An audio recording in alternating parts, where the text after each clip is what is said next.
So ngayon tapos lang natin kumain dito sa Pasig, sa Paluto.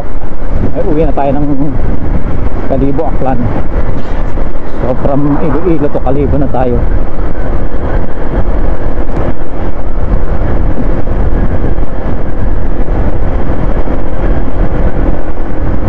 Parang naglolo ko yung starter ng PCX ko, kinakabahan ako.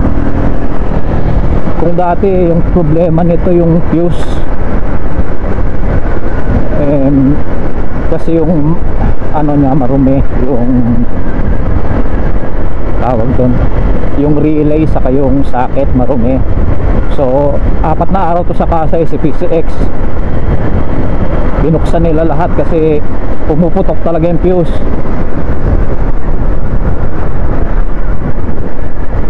Ilang beses na pumutok yung fuse ko, tapos pinakuha ko sa kanila. Tapos nung tinesting nila, 3 beses din pumutok yung fuse na sa kanila. So binuksan nila, tinignan daw muna nila yung mga wiring, wala namang problema, nilinis. Tapos yung relay sa yung socket, yun ang hinigpitan, sa kanilinis din nila. So simula nun hindi na pumutok yung fuse. Ngayon naman parang halos ayaw mag start, nagbiblink yung key ignition nya dito. Ayaw siya mag start. Kanina todo piga na ako sa sa brake dito sa likod, ayaw talaga mag start. Nung napastart, ayun, nakahinga ako kasi layo pa, Iloilo, Kalibo pa, 120 kilometers. So hapon na magagabi na ako makakarating dun, o gabi na. So parang ayaw kong patayin to habang nasa daan, kasi pag napatay nakakatakot, baka hindi na umanda.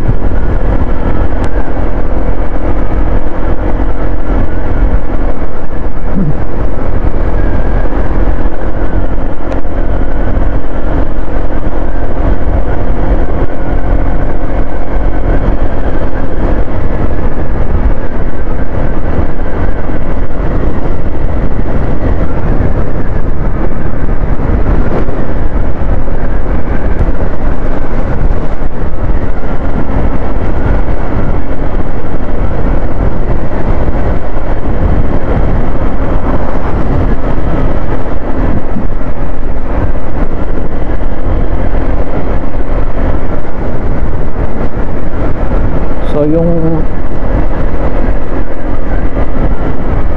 gasolina ko, nagpapultang ako kanina, wala pang kalahati yung bawas.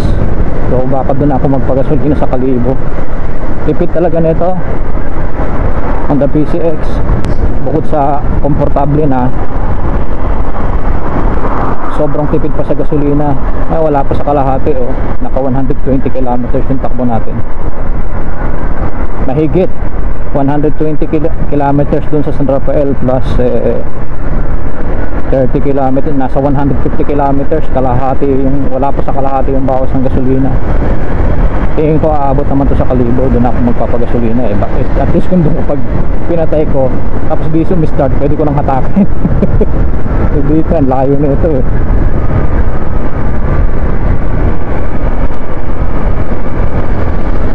Kaya inop ko rin yung stop and start system nya, kasi baka mamaya mamatay. hindi na sumindi. Kasi yung pag naka-on tong stop and start system nya, sobrang tipid sa gasolina kahit traffic.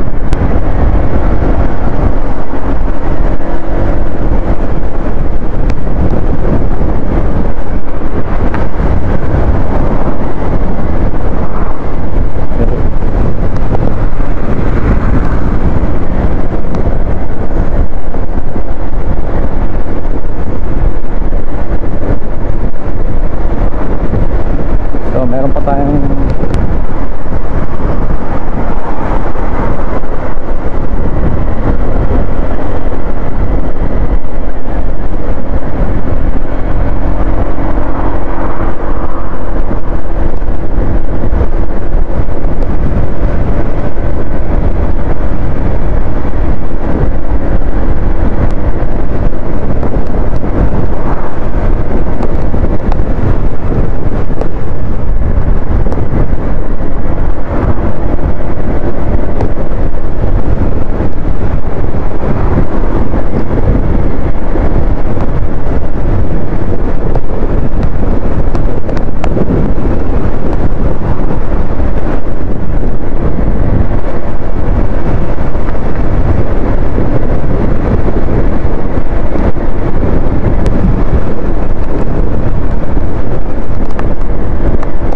na kasi to nung huminto ako bago pa lang ako papunta ng Iloilo.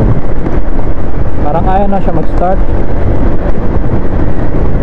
Akala ko hindi ko na mapindot ng maigi yung preno.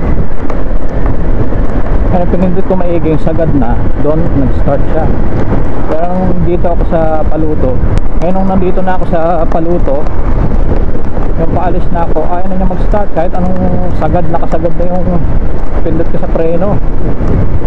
Ayaw talaga mag-start. Ngayon ginawa ko, in-on and off ko na lang. Tinubukan ko hanggang mag-start siya. Ayun, nakahinga ako ng maluwag. Grabe ka ba ko nung ayaw mag-start. Eh kung mahahabol ko pa ng bago sila magsara, 5:30 kasi nagsasara yung kasa eh, baka idaan ko doon, pero mukhang hindi ko na maaabot siguro eh. Layo-layo pa to eh. Eh hindi naman ako ganun kabilis magpatakbo.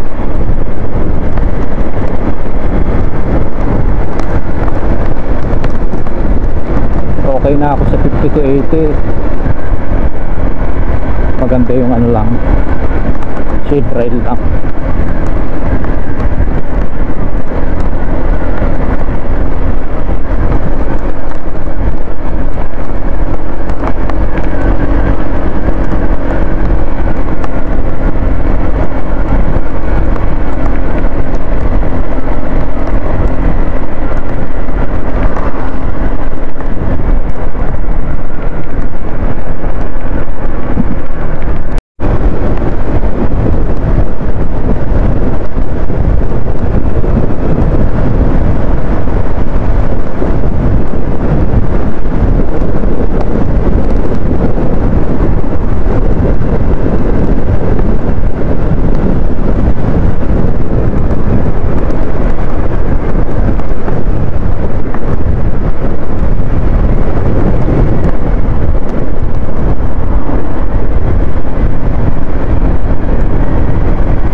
So ngayon since hindi ako papagasolina kasi ayokong patayin yung motor, nalalaman kung ilan yung tinakbo ng isang full tank, balikan mula Kalibo hanggang Iloilo kaya, sana umabot.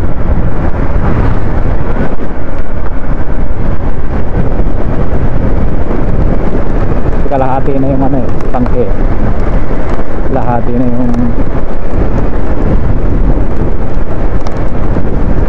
nasa monitor.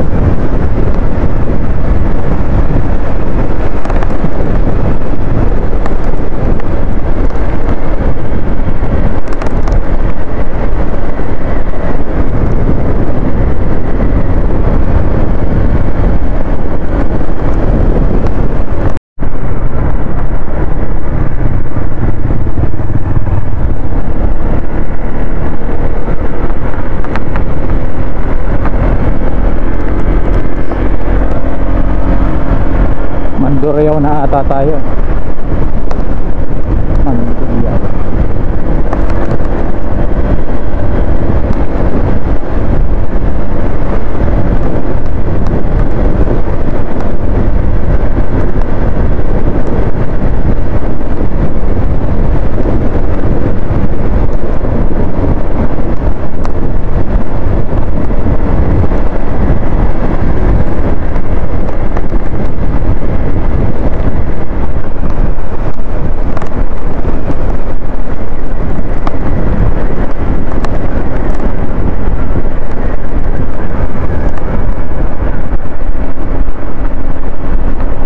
Nasa Aklan na rin tayo.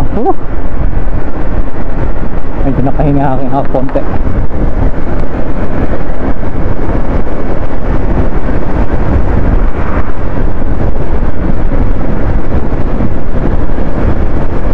So ang galing ng gas niya, mula Kalibo hanggang Iloilo, naligaw pa ako niyan. Tapos umikot ako ng Pasig hanggang balikan, may sobra pa. eh, sobra pa to. Ang natakbo lang natin eh 240 kilometers lang. Ayun. So sobra pa. Sobrang tipid talaga.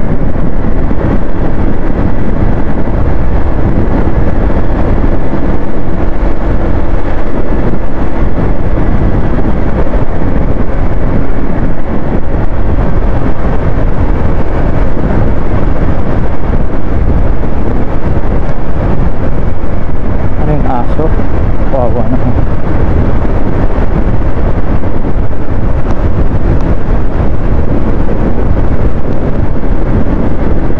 Parang pangalawang beses ko nakitang aso sa gitna ng daan. Kawawa, walang tumatampo sa gasaan.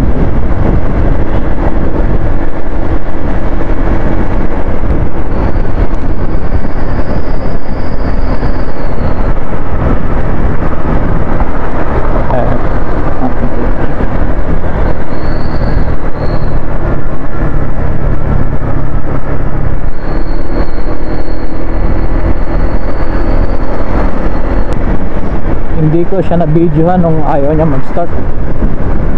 Medyo kinabahan na kasi ako eh, kaya nag-focus lang ako sa pagpapa-andar ng motor. So, ginagawa ko, on and off ko yung ano niya, ignition key hanggang sa mag-start.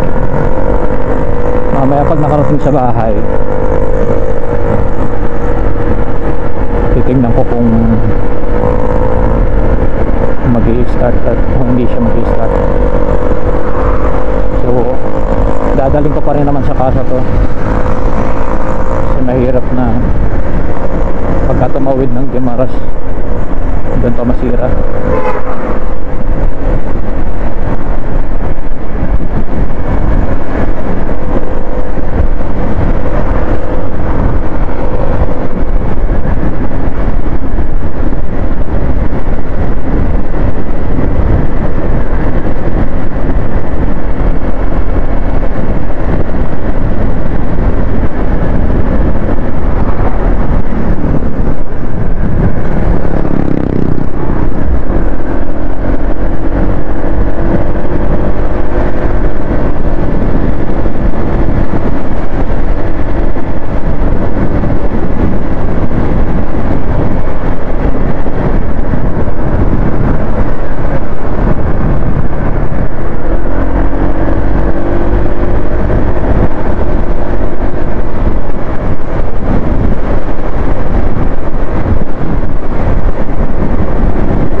Dito na tayo sa Altabas, Aklan.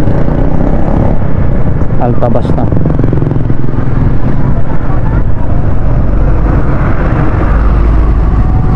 Traffic. Labasan sa school.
Sige po, tawid.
Kalibo na tayo.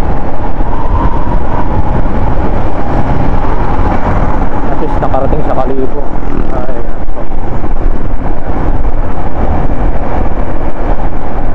mukhang kaya pang diretso sa casa to. Alas 5 pa lang. 5:30 ang sarado nila. At least inform ko lang sila na ganito. Tapos pag nag-start yung motorcycle, iuwi ko pa rin. Tapos dadaling ko na lang kinabukasan.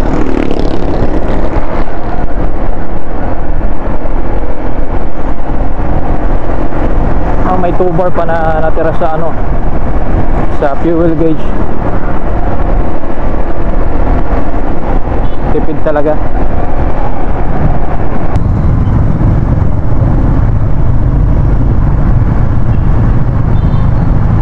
Dito tayo sa Kalibo. Daan natin sa casa. Inform natin sila.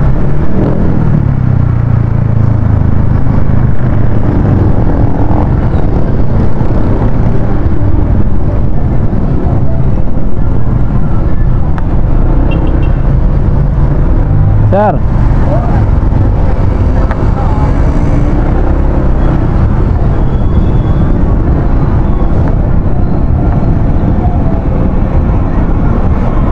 Sir,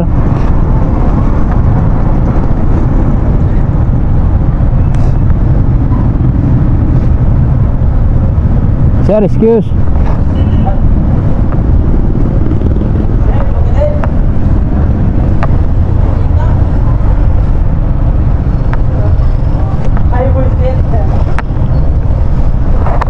Kanina, halin na ba ako sa Iloilo? Maka na? Oo. Hindi na mag-start. Hindi tayo mag-start. Pero what fuse, what nagupok nga fuse? Ay hindi nga nila akong pagong wakon paggasolina mag-abot pa iya. Ay kaya na pag ano na akong pagkauna ako na kaya na pagpaagto ako sa Capiz sa ilili ko baka nahalin. Oo. Kaya na paagto pa ako sa Capiz, nagpundo ako, nag-stop ako pag ano ko malisod na mag-start. Tapos ay gipuga o gipreno. Ayaw pag mag-start, gipuga o gid. Tapos parang nag-start yung mau. Tapos diretso, may medyo kinubaan ako. Sabi ko siguro sa ano lang, pag kailangan din preno. Yeah. Kaya nag-ano ako ito, nagkaon ako ito sa Iloilo, sa Pasig. Pag simula ako magpano, hindi tayo mag-start. Hindi daw, ano ko, pilang beses kong pagong bukas, tapos pislit ko gadraya. Hindi na mag-start, pero may ano to, may display mo. Tapos suruan ng ano, suruan ng kilis nga ano di kara, nag-blink. Ay, patsun mo na karon. Ha? Patsun mo gid na imaw. Oo. May mga 3 seconds, may mga bago, may mani mo i-on. Aro yun doon? Guys, patsun ko. Okay lang patsun ko. Basta hindi mag-start pagka ano. So sige. Kasi hindi may mag-start pagka ano. Nag-blink rayo. Lisod na kayo na. Gatabok pa man ako sa ano, sa ano, gatabok man ako sa ano, sa ano. Makal manakon. Ha? Makal manakon, hindi mo mag-start. Kailangan mo may off at uman. Pag-check mo yung remote. Okay, pero matron. hindi mo gina-off yung remote ay. Ha? Pero may gina-off. Oo, gina-off ko perme. Naka-off Hindi ka man perme. i-off doon sir, hindi man matabing na. Pero hindi man binanda mo puro remote nga ra. Ay do motor, one Oo. tawa na remote. Ah, Hindi gidon. ano dapat hindi off? Ay pagkano? Ano tabi ka arte do remote kasi ako yung i-off ko gid mao sa mag-red. Oo. Mag-switch ko tagaw na i-blink tanang. Gabing-bing ano di ka raw okay? Kasi Oo. okay na. Imong obrang or na i-off mo ay on mo na i-off. Mga 3 seconds, 4 seconds may mga i-on mo naman yan. Okay taron. Hindi magka-aberya. Gatabok abi ako sa Guimara sa ano ibe. Awa man sir sa remote walang nanaro sir. Okay taron. Oo. Ano magbaylo ako remote o sa bilog nga remote Hindi o. lang ako man problema doon. Problema. Hindi lang na ma-communicate sa dadaywa. Hindi mo lang doon. Basta nakakatabi. Hindi mag-connect. Oo. Kita mo ka-blink imao. Oo. Doon doon. Warning na naroon yung remote ay medyo need na nagit papulo iiping gid mo sa motor. Mata hindi na matag ano. Oo. Hubaan gid ako kaya. Hindi na matrace the remote mong motor. Aro yan dali. Mayad wat problema ya. Wa mo problema. Okay na. Mayad ah. Baklas kita lang da. So, thank you ah. Sige sir. Thank you.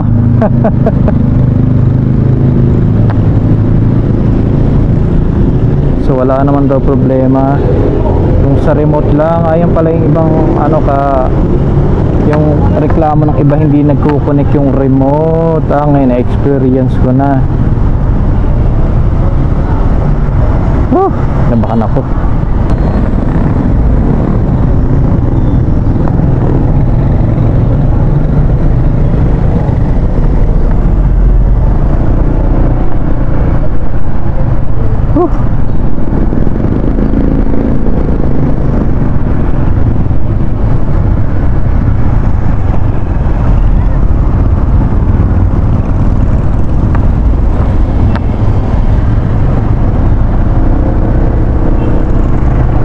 So yun,